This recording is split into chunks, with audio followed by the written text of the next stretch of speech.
તારીખ 6 થી 13 સુધીનું સાપ્તાહિક રાશિફળ જાણી લઈએ. જય શ્રી કૃષ્ણ. હું છું માનસી દેસાઈ, શાસ્ત્રી કૃષ્ણ સખી. મેષ રાશિના જાતકો વિશે વાત કરીએ તો કામનો બોજ વધી શકે છે, કામનો લોડ તમારા પર આવી શકે છે, વધારાનો ખર્ચ પણ તમને આવી શકે છે અને કૌટુંબિક સમસ્યાઓ ઊભી થવાના કારણે તમારે ટ્રાવેલિંગ પણ આવી શકે છે. આ બધા કાર્યના લીધે તમને માનસિક શાંતિ આ અઠવાડિયામાં થોડીક અનુભવાશે. વૃષભ રાશિ વિશે વાત કરીએ તો આ અઠવાડિયામાં તમને શરૂઆતમાં તમે જે કાર્ય કરી રહ્યા છો એમાં તમને પરિણામ ધાર્યા નહીં મળે, બર્ડન ફીલ થશે, મિશ્ર ભાવ કે મિશ્ર વાતાવરણ તમારા માટે થશે. તમે જે કાર્ય કરશો એનું પરિણામ તરત તમને નહીં મળે. નવા મિત્રો સાથે મળીને તમે તમારી પ્રોબ્લેમ્સનું સોલ્યુશન લાવશો અને અઠવાડિયાના અંતમાં તમે ધારેલું કાર્ય પાર કરશો તો ધારેલો લાભ પણ તમને મળશે. મિથુન રાશિના જાતકો માટે આ અઠવાડિયું બહુ જ સારું જશે. તમારી જે કાર્યશૈલી છે જેના લીધે જે તમારા કારોબારમાં દુશ્મન હશે એ પણ તમારા આશિક થઈ શકશે. આ સાથે તમે જે પણ ઈચ્છો એ તમને ચોક્કસથી મળી શકે છે. તમારા કારોબારમાં તમને ધારેલો લાભ મળી શકે છે. તમારું વર્તુળ, મિત્ર વર્તુળ કે સગા સંબંધીઓ સાથેનો સંબંધ જોરદાર થશે. આ અઠવાડિયું તમારા માટે સર્વોત્તમ જ છે. કર્ક રાશિના જાતકો, તમારા માટે આ અઠવાડિયું થોડુંક કઠિનાઈ ભર્યું છે. તમારા દુશ્મનો તમને કોઈક મોટી પ્રોબ્લેમમાં ફસાવવાનો પ્રયત્ન કરી શકે છે. જૂના વિવાદો ફરીથી ઊભા થઈ શકે છે, પણ જો તમે એનું સોલ્યુશન લાવશો તો માનસિક શાંતિ સાથે આ વિવાદોનો અંત પણ ચોક્કસપણે નિશ્ચિત થઈ શકે છે. તમે જે પણ કાર્ય કરો સાવચેતીપૂર્વક કરજો. વાણીનો ઉપયોગ પણ સમજી વિચારીને કરજો. તમારી વાણી તમને ડૂબાડી શકે છે. આ અઠવાડિયામાં તમારે શ્વાસ પણ વધારાનો લેવો હોય ને તો સાચવીને લેજો. સિંહ રાશિના જાતકો માટે તમે કોઈ પણ મોટા નિર્ણય જો લેતા હોવ તો આ અઠવાડિયું ઊભા રહી જાઓ, અથવા તો 100 વાર નહીં, 1000 વાર નહીં, લાખ વાર વિચારીને કરજો.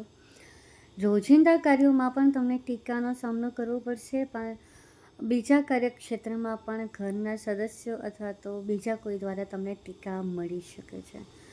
કાર્યનો દબાણ, કાર્યનો ભાર પણ તમારા જીવનમાં દેખાશે અને માનસિક શાંતિ થોડીક ઓછી રહેશે.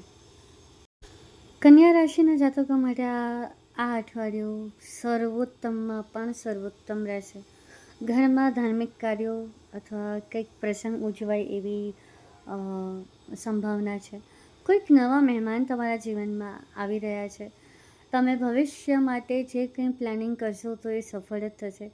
ભૂતકાળમાં કોઈક નાણાકીય તમે રોકાણ રોક્યું હશે તો હવે એનો લાભ મળવાની તમને સંભાવના છે. તમને સામાજિક, પારિવારિક અને કારોબારમાં પણ ખૂબ સફળતા મળશે. ચારે દિશાથી તમારા વિશે સારી સારી વાતો જ થઈ શકે છે.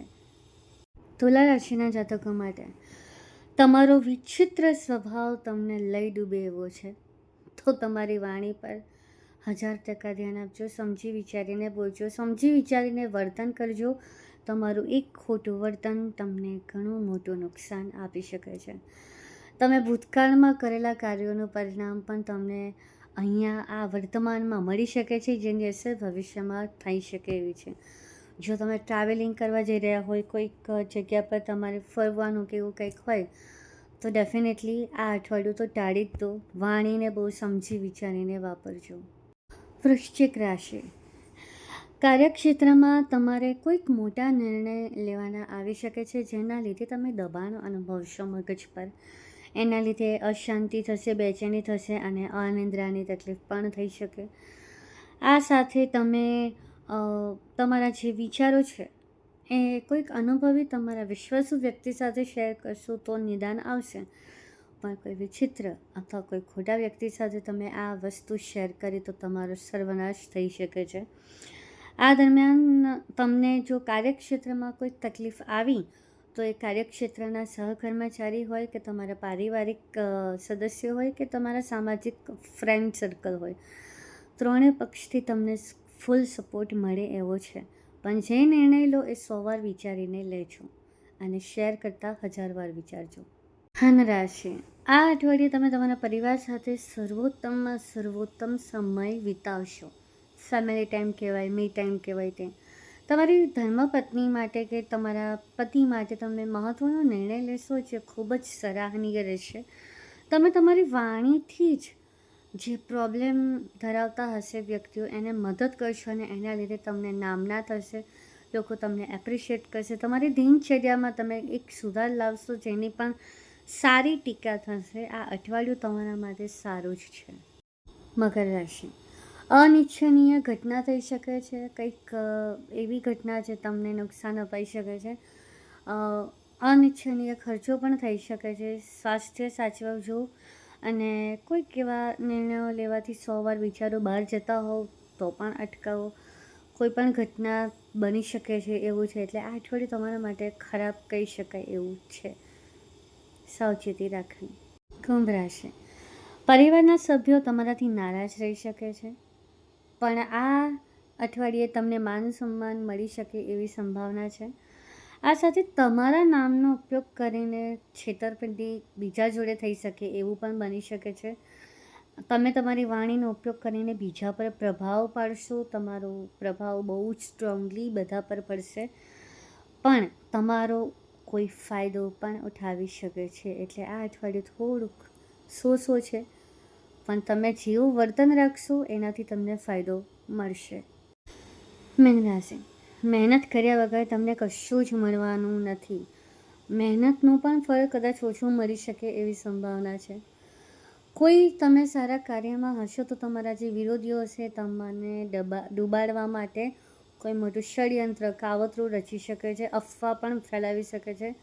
રસ્તામાંથી હટાવી દેવાની પણ વાત કરી શકે છે. પરિવારના સદસ્યો સાથે એટલા બધા મનભેદમાં પરિવર્તિત થઈ શકે છે કે જેનાથી તમારું ઘર સંસાર તૂટી શકે છે. બને તો તમારી વાણીને વિરામ આપો, તમારા વિચારોને વિરામ આપો. અત્યારે આ સમય એવો છે કે કશું જ નહીં કરો તો ચાલશે. આપણને ફાયદો નહીં મળે તો વાંધો નથી, પણ નુકસાન લેવાની બિલકુલ જરૂર નથી. એટલે કે આ 12 રાશિ માટે એક રાશિ સિવાય બધી જ રાશિ અત્યારે થોડીક તકલીફમાં છે. પણ હું કૃષ્ણને પ્રાર્થના કરીશ કે તમને તમારે નીતિ કર્મ મુજબ સર્વોત્તમ ફળ આપે. આ અઠવાડિયું તમારું ખૂબ ખૂબ ખૂબ સરસ જાય. જય શ્રી કૃષ્ણ.